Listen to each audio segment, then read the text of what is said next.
एक बार बुद्ध के कुछ शिष्य बुद्ध से पूछते हैं, आप हमेशा भोजन को प्रेम से ग्रहण करने के लिए क्यों बोलते हैं और भोजन को संतुलित मात्रा में ही ग्रहण करने के लिए क्यों बोलते हैं? अगर हम भोजन को प्रेम से ग्रहण नहीं करेंगे तो क्या वो भोजन नहीं रहेगा?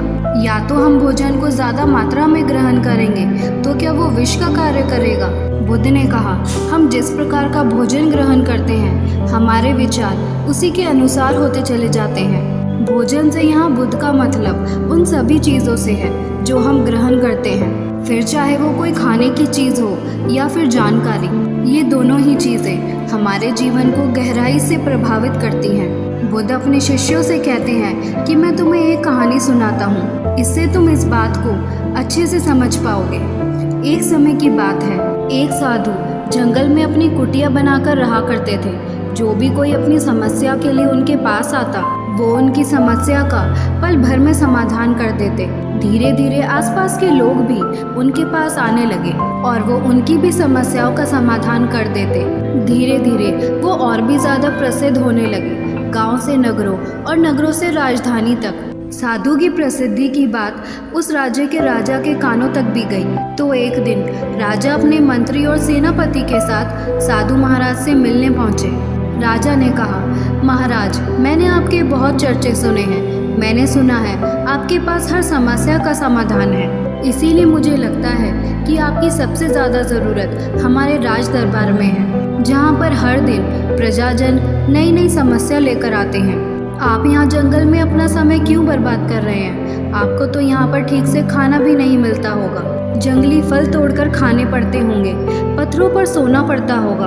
आप हमारे साथ हमारे महल चलिए, वहाँ पर आपको हर तरीके की सुख सुविधाएं दी जाएंगी। खाने में स्वादिष्ट व्यंजन और पकवान होंगे, आप उनका स्वाद लीजिए। आप यहाँ अपना समय क्यों बर्बाद कर रहे हैं? आप हमारे साथ हमारे राज दरबार में बैठिए और हमारे राज दरबार की शोभा बढ़ाइए। वह साधु उस राजा से बहुत मना करते हैं, लेकिन वो राजा नहीं मानता और उस साधु के चरणों पर गिर पड़ता है और आखिर में साधु को उस राजा के साथ जाना ही पड़ता है। और महल में वो राजा उस साधु को हर तरीके की सुख सुविधाएं देता है।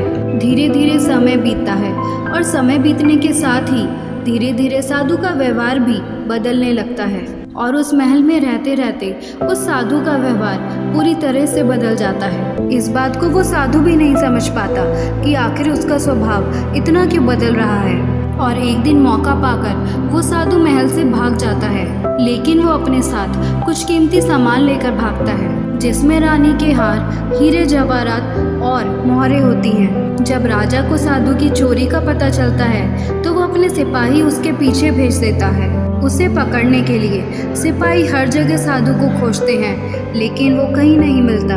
वह साधु जंगल की तरफ भागता है और भागते भागते थक जाता है। तब जंगल के बीचों बीच आकर एक पेड़ के नीचे बैठ जाता है। जैसे वो पेड़ के नीचे बैठता है वैसे ही पेड़ से एक फल गिरकर साधु के पास गिर जाता है। साधु को बहुत ज़्यादा भूख भी लगी थी, इसीलिए वो उस फल को खा लेता है। वो फल एक औषधि होती है जो कि पेट में जाने के बाद उसको बीमार कर देती है।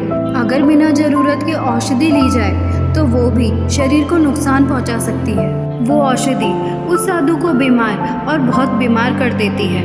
वह इतना बीमार हो जाता है कि उसकी मरने की हालत हो जाती है और उसका शरीर सूखकर एकदम एक लकड़ी की तरह हो जाता है। और साधु को विचार आता है कि मैं क्यों उस राजा के धन को लेकर भाग रहा हूँ। मैं तो एक संत था, न जाने मुझे क्या हो गया और मैं व्यर्थ में ही इस धन को लेकर भाग रहा हूँ। ये विचार आते ही वह साधु बहुत ज़्यादा आत्मग्लानि के भाव से भर जाता है। उसे बहुत पश्चाताप होता है और वो वापस महल चला जाता है और धन वापस कर देता है। यह देखकर राजा बड़ा ही आश्चर्यचकित होता है और साधु से पूछता है, जब तुम्हें ये धन वापस ही करना था तो तुम इसे लेकर भागे ही क्यों? ये सुन वो साधु उस राजा से कहता है, क्षमा कीजिए राजन, परंतु कुछ महीनों से मैंने आपका अन्न खाया है, इसीलिए मेरी सोच बिल्कुल आपकी जैसी हो गई थी। वो तो भला हो उस वृक्ष का जिसने मुझे वो औषधि वाला फल दे दिया, जिसे खाने से मेरा शरीर बीमार पड़ गया और आपका जितना भी मैंने खाया था वो सब उस बीमारी में निकल गया। और तब जाकर मुझे होश आया कि मैं कितना गलत कर रहा था। वह साधु उस राजा से कहता है कि आपका जितना भी धन है वो आपने मेहनत करके नहीं कमाया, उसे या तो आपने छीना है या फिर वसूला है। इसीलिए इस धन के सेवन ने मेरी भी बुद्धि भ्रष्ट कर दी थी।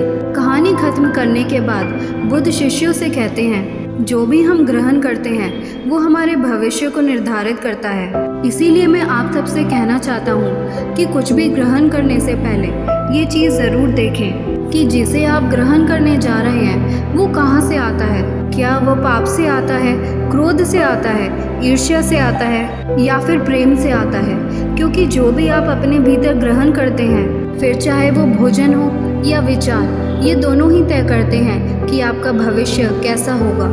अगर ये वीडियो आपको अच्छी लगी हो तो लाइक, शेयर और सब्सक्राइब ज़रूर करें।